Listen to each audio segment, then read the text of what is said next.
Ukraine से भी बड़ा युद्ध शुरू हो चुका है।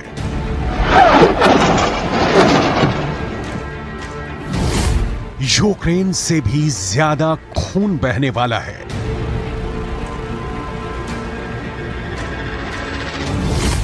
यूक्रेन से भी बड़ी तबाही होने वाली है।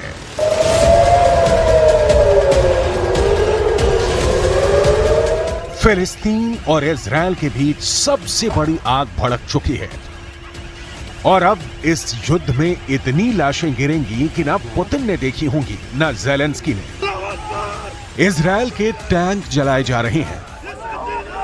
ये तस्वीरें इजरायल को सालों साल झटके देती रहेंगी। इजरायल में हजारों रॉकेट से हमले हो रहे हैं। इजरायल के अंदर हमास की ऐसी आग फैली कि कुछ घंटों तक तो समझ में ही नहीं आया कि हो क्या रहा है। इजरायल के प्रधानमंत्री ने कह दिया है कि अब युद्ध शुरू हो चुका है। इजरायल पर हमास के सरप्राइज हमले से पूरा इजरायल हिल चुका है। यह हमला जमीन के रास्ते हुआ है। कंटीले तारों की बाढ़ काटकर हमास इजरायल में घुस चुका है। मोटरसाइकिल पर सवार यह हमलावर अचानक इजरायल में घुस गए।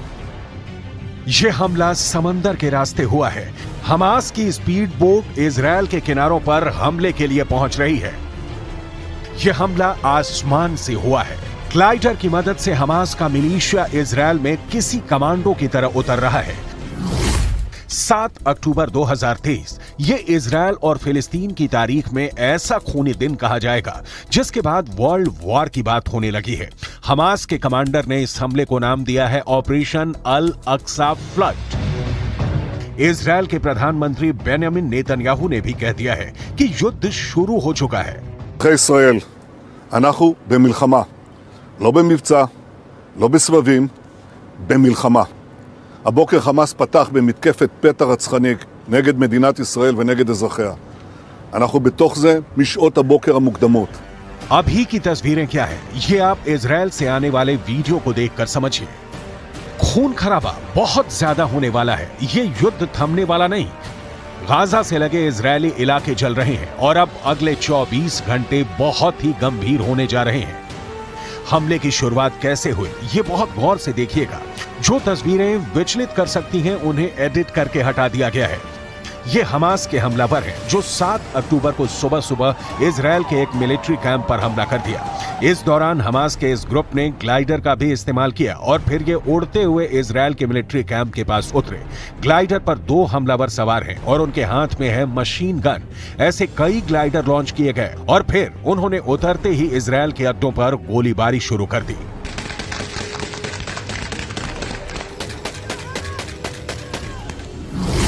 यह पिछले 50 वर्षों में इजरायल और फिलिस्तीन के बीच सबसे बड़ा युद्ध कहा जा रहा है। जिस मिलिट्री अड्डे को टारगेट किया गया वहां कई इजरायली सैनिक मारे गए हैं। इजरायल के पुलिस चीफ ने कहा है कि गाजा पट्टी के पास 21 ऐसी लोकेशन है जहां बड़े हमले हुए हैं। ראשי מערכת הביטחון, הנחיתי קודם כל לטהר את היישובים מהמחבלים שחדרו פנימה. הפעולה הזאת מתבצעת בשעות הללו. במקביל הוריתי לבצע גיוס מילואים נרחב ולהשיב מלחמה שערה בעוצמה ובהיקף שהאויב לא הכיר. इसलिए कहा जा सकता है कि इजरायल की खुफिया एजेंसी मोसाद इस हमले को लेकर पूरी तरह फेल साबित हुई है। हमास की ट्रेनिंग को लेकर मोसाद अनजान रही। हमास की रॉकेट पावर को लेकर मोसाद अनजान रही। एक साथ इतने रॉकेट तैनात कर दिए गए लेकिन मोसाद को भनक तक नहीं लगी। इजरायल पर हमले की एक बड़ी वजह बहुत दिनों से उबाल खा रही थी जिसके बारे में पूरी दुनिया जानती है और इजरायल पर ऐसा हमला किसी भी वक्त हो सकता है। ये बात भी किसी से छुपी नहीं थी। इजरायल पर जो हमला हुआ उसकी सबसे बड़ी वजह वेस्ट बैंक के रिहायशी इलाकों में इजरायल का सैन्य ऑपरेशन है। पिछले कई दिनों से वेस्ट बैंक जो फिलिस्तीन का पूर्वी हिस्सा है वहां इजरायल की सेना की गतिविधियां बढ़ी हैं। कई फिलिस्तीनी इजरायल की सेना के ऑपरेशन में मारे गए हैं और इसमें बच्चे भी शामिल हैं। वेस्ट बैंक की बहुत सी जमीन पर सेटलर्स को बसाया गया है और इसे लेकर फिलिस्तीन और इजरायल के बीच तनाव बढ़ता गया।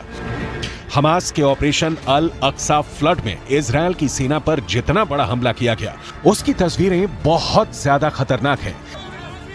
ये इजरायल का मरकावा टैंक है जो गाजा से लगे इजरायल के इलाके में खड़ा था और तभी उसको ऐसा टारगेट किया गया कि उसके परखच्चे उड़ने लगे। हमास के हमलावरों ने इस टैंक को एक हमले में जला दिया। हमास ने अपने हमलावर मोटरसाइकिल पर सवार करके भी भेजे, हर मोटरसाइकिल पर 2 हमलावर, और फिर ये इजराइल के इलाकों में फैल गए।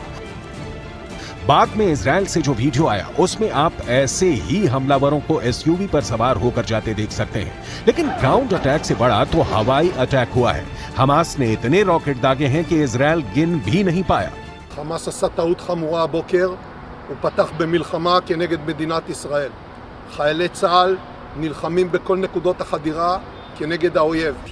ये इजराइल का रेहोत शहर है। यहाँ रॉकेट हमलों के बाद क्या हुआ, देखिए कितना डरावना मंजर है।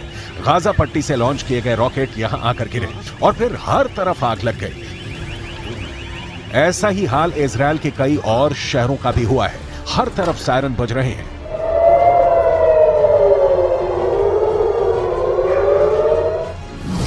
हमास ने 7,000 से ज्यादा रॉकेट एक साथ इजराइल पर चलाए हैं। 7,000 रॉकेट को रोकने में इजराइल पूरी तरह से फेल हो गया। एक तरह से उसका आयरन डोम सिस्टम एक्सपोज हो गया। פצנו כרגע את הפלחודים למילואים באד-הוק, כל כיתות הכוננות יוצאים החוצה, חסימות בכל הערים. הנחיות לתושבים כרגע להסתגר בבתים, לנעול את הדלתות, דלת נעולה, אנשים לא ייכנסו לשם, אף אחד שלא יצא החוצה, כי במקביל יש את התקפת טילים. इससे पहले आयरन डोम ने रात में भी गाजा से फायर किए गए रॉकेट को रोककर खुद को साबित किया है। नेतन्याहू ने इस सिस्टम को गाजा और आसपास में तैनात किया हुआ है। उनको पूरा यकीन रहा है कि आयरन डोम किसी भी हमले से बचा सकता है, और यही कहकर नेतन्याहू ने इस सिस्टम की पूरी दुनिया में मार्केटिंग भी की है। इसका एक नमूना देख लीजिए। यह सिस्टम रॉकेट्स को आसमान में ही नष्ट कर देता है। यह है कमाल आयरन डोम का। इससे पहले जब फिलिस्तीनी संगठन हमास ने रॉकेट से हमला किया है, आयरन डोम का सक्सेस रेट 90% से ऊपर रहा है। यानी हर 100 रॉकेट हमलों के बाद जब आयरन डोम की मिसाइल फायर की गई तो उसने 90 से ज्यादा रॉकेट को आसमान में ही रोक दिया। इसी वजह से इस एयर डिफेंस सिस्टम को लेकर दुनिया में मांग बढ़ने लगी। यह ज़ेलेंस्की की डिमांड लिस्ट में भी आ गया। आयरन डोम 4 किलोमीटर से लेकर 70 किलोमीटर दूर से हो रहे हमलों को रोक सकता है। ये मिसाइल को भी रोक सकता है, ये रॉकेट के हमलों को भी रोक सकता है, और तोप के गोलों को भी रोक सकता है। इजराइल की ये हालत देखकर कह सकते हैं कि इन हमलों को रोकने के लिए आयरन डोम फेल साबित हुआ है, और वो इस्तेमाल में बहुत महंगा साबित होता है, क्योंकि 1 लाख रुपए की कीमत वाले रॉकेट या तोप के गोले को रोकने के लिए इसमें से 2 मिसाइल फायर की जाती है, जिनकी कीमत रेंज के हिसाब से 70 लाख से 1 करोड़ रुपए तक होती है। यानी एक रॉकेट जिसकी कीमत 1 लाख रुपए भी नहीं है, उसको रोकने के लिए इस हथियार की इतनी बड़ी कीमत हैरान करती है। 7,000 रॉकेट एक साथ मारे गए तो आयरन डोम भी फेल हो गया। आखिर वो कितने रॉकेट रोक सकता है? लिहाजा इजराइल में हुए रॉकेट धमाकों ने बहुत नुकसान पहुंचाया है। इजराइल पर जैसे ही हमलों की खबरें नेतन्याहू के दफ्तर पहुंची, उन्हें समझ में आ गया कि बहुत बड़ा कांड हो चुका है। इन धमाकों ने इजराइल को 440 वोल्ट का करंट लगा दिया है। ये नेतन्याहू के लिए भी बहुत बड़ा झटका है। लेकिन सवाल है कि अब नेतन्याहू इन हमलों का जवाब कैसे देंगे? לשלם מחיר שהוא לא ידע כמותו. אני קורא בינתיים לכל אזרחי ישראל להישמע בקפדנות להנחיות הצבא, להנחיות פיקוד העורף. אנחנו במלחמה ואנחנו ננצח בה. हमास ने इजराइल के कई सैनिकों को मार डाला है, तो कई को बंधक भी बनाकर गाजा की तरफ ले गए हैं, ताकि आगे चलकर इजराइल से कोई डील की जा सके। लेकिन इजराइल के लिए सबसे शर्म वाली बात यह है कि उसके बहुत से बड़े हथियार इस हमले को नहीं झेल पाए हैं। इसमें यह मरकावा टैंक भी है जो हमास के हमले में ढेर हो गया, और फिर फिलिस्तीन के लोग उस पर चढ़ गए। ये इजराइल का ही नहीं, पूरी दुनिया में सबसे खतरनाक टैंक माना जाता रहा है, लेकिन हमास के एक हमले में ढेर हो गया। इजराइल का मरकावा दुनिया के सबसे सीक्रेट टैंक के रूप में पहचाना जाता है, जिस टैंक के खिलाफ अचूक माने जाने वाली मिसाइल भी नाकाम हो जाती है। यह ऐसा टैंक है जिसे लेकर इजराइल ने फैसला किया है कि वो इसे कभी किसी देश को नहीं बेचेगा। जिस जलते हुए टैंक की तस्वीरें पूरी दुनिया देख रही है, उसी मरकावा टैंक को लेकर बहुत सी बातें हैं जो आज भी इजराइल की डिफेंस इंडस्ट्री के अंदर ही सीक्रेट बनी हुई हैं। दुनिया इस टैंक के बारे में बहुत सी बातें नहीं जानती है। इजराइल की भाषा हिब्रू में मरकावा का मतलब होता है रथ, और अब इसी पर फिलिस्तीन के लोग सवार हैं। इजरायल की थल सेना का ये सबसे खतरनाक हथियार हमेशा इजरायल को बड़ी कामयाबी दिलाता आया है, लेकिन इस बार ये फेल हो गया। इजरायल ने अरब देशों के साथ 1967 में हुए युद्ध के बाद इसे बनाना शुरू किया। 1973 के युद्ध के बाद इसके डिजाइन में और बदलाव किए गए। 1970 के दशक में बना मरकावा 80 के दशक से ही इजरायल का मेन बैटल टैंक बना हुआ है। ये 65 टन का टैंक है। इसकी गन 120 मिलीमीटर की है। इससे एंटी टैंक मिसाइल भी फायर की जा सकती है।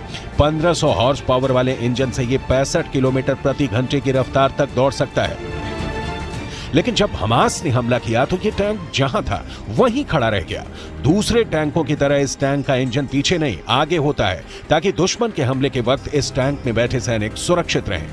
लेकिन हमास के हमले के बाद इस टैंक से इजरायली सैनिकों को मुर्दा हालत में बाहर निकाला गया। वो तस्वीरें आपको विचलित कर सकती हैं, इसलिए उसे शामिल नहीं किया गया है। ये एक इन्फेंट्री फाइटिंग व्हीकल के तौर पर भी काम करता है, लेकिन इस टैंक को बचाने वाला बड़ा सिस्टम आयरन डोम की तरह ही नाकाम साबित हुआ।